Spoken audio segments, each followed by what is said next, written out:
Senator Frasier, you're saying that you want to put this amendment on, and Senator Duncan has already said that if your amendment goes on, then the effect of it is that we will be $800 million out of alignment for the budget. And you're willing to do that? Oh, I don't think we voted on a budget yet. Well, what he's saying is that the effect of your amendment going on will cost us $800 million towards funding the budget that we have. Well, I think they're trying to generate revenue that they can spend. That I'm both opposed on both ends. I'm opposed to the collection of it from the businesses, but I'm also opposed to the spending that would create. So the answer is yes. I'm trying to stop the collection. Okay, but you heard his number. You heard his number being $800 million, right? I'm sorry? You heard his number being $800 million. I think it's $862 million. Okay, $862 million. I'm sorry about that. $862 million. Now let me ask you this: your school districts. Let's talk about your school districts. In your district, how much money are they losing? Zero. They're losing zero? Zero. Are you certain of that?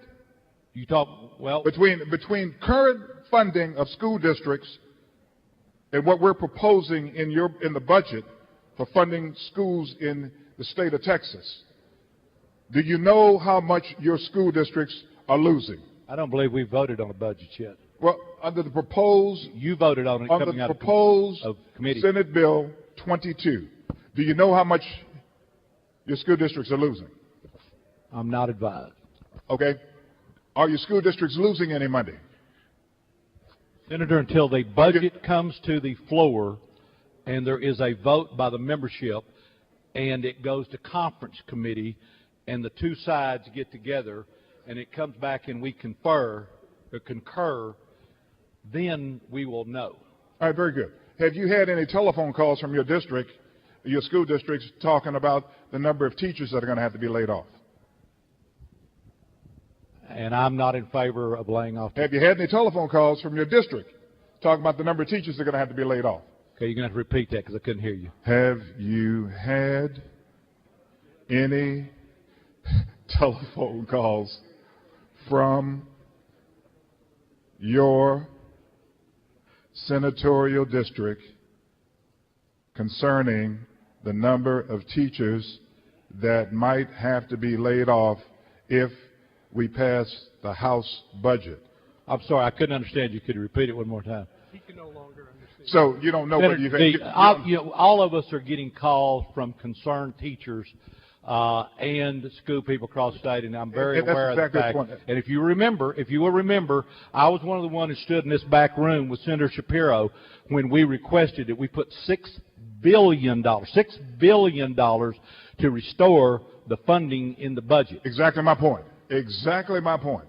To the extent that your amendment goes on, the dollars that we're talking about won't be there in order to restore funding. You're making an assumption. Well, no, I'm making an educated assumption, and I'm a member of the Finance Committee. I helped write the budget. Senator Shapiro is too. Senator Duncan is also. And we're coming up with, quote unquote, this non-tax revenue in order to fund public education, in order to fund health and human services, to make certain that those individuals that are in nursing homes we'll be able to keep individuals in nursing homes. And to the extent, and you have a right to do it, and I respect your right to do it, and will guard your right to do it. If you want to take revenue out of the budget, then it's your right to do it. But I just want to make certain that you understand the ramifications, because I can assure you that I've looked at some of your school districts. I can assure you that I've heard from some of your school teachers and your superintendents about how they want to make certain that we get the Senate budget in order to minimize the cuts in your school district. Why don't we amend the bill then? And by going about $800 million, taking $800 million out of non-tax revenue will definitely impact our ability in order to fund public schools and also nursing homes in the state of Texas. But it's your right. It's your right to move with this amendment. It's my right to vote against it. Thank you very much. Would you show me where in this amendment there's any specification that the money would come out of the education budget. Well, it's Senator Frasier. Come on now. That's not the way that it's actually done. You know that.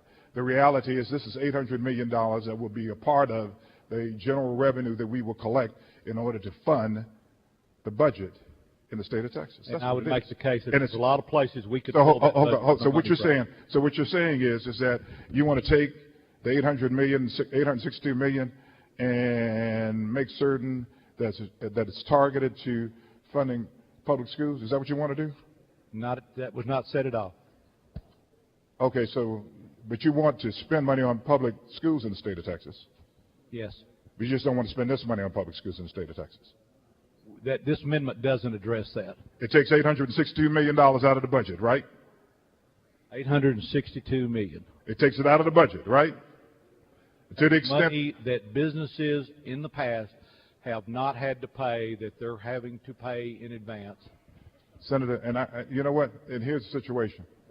I recognize that we're doing a lot of different things with this budget, and there's a lot of things we hadn't done in the past because we haven't addressed this structural deficit. Okay, there's not a willingness to address it. You know it, and I know it. Senator Ogden laid out a bill in committee yesterday talking about making sure we have a conversation about it. We just hadn't been willing to do it. There's not the political will to do it. And until we have the political will to have a conversation, Mr. President, can we have some order? I'm sorry, I can't hear what's going on. And I'll be willing to bet you that the bill that Senator Ogden laid out yesterday, the SJR, to have a discussion about how we raise revenue in the state of Texas, there's not the political willingness to even get it out of committee, let alone get it out of this body. And until we address what's been commonly referred to as a structural deficit, we'll continue to play these games on how to fund government, how to fund growth and things of that nature. And this is just the latest of the maturation of how we go about doing it. Instead of taking an approach that is holistic, we're taking a patchwork approach in order to deal with the budget. And so to the extent that your amendment goes on, that piece of the patchwork in terms of funding public education won't be there.